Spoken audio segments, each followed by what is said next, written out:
Hi, Marcy Venezia, GleeWorks Holistic Coaching. I have a couple of Airbnb guests in my house right now, and they're two gentlemen, and we have such a good time. We laugh.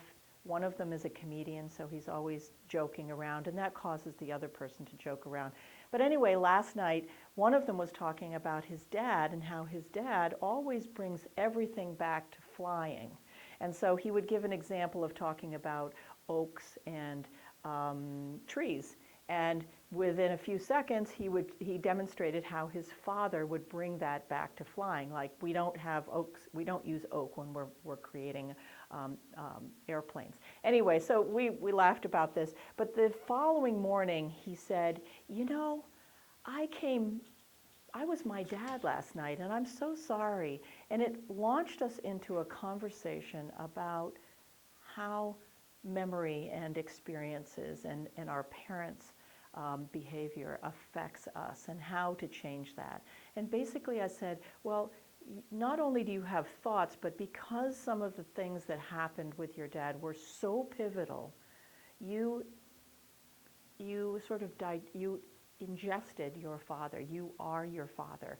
And that experience is actually not only just a series of thoughts and memories, but it is a physiological pattern in your body. You tense and relax certain muscles in order to experience your father again. In addition, there are energy patterns or that we don't necessarily see, but like electrical energy patterns around our body that help us maintain those memories and those experiences so that when we need to, we can initiate the thoughts, the physiology, and the energy patterns and recall the thought.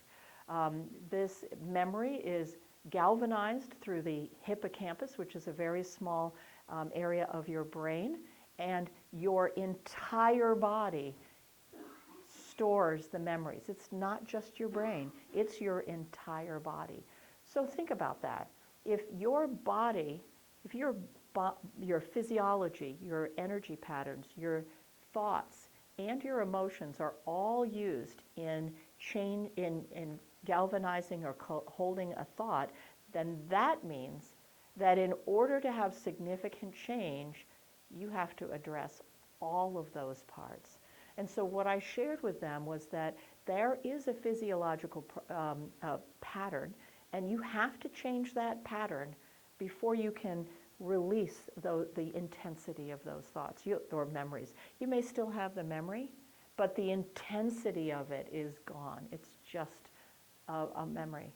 And so with post-traumatic stress or terrible things that happen to us, we need to address it not only from talking about it, but we need to think about it emotionally, physiologically, and spiritually, which is the energy patterns.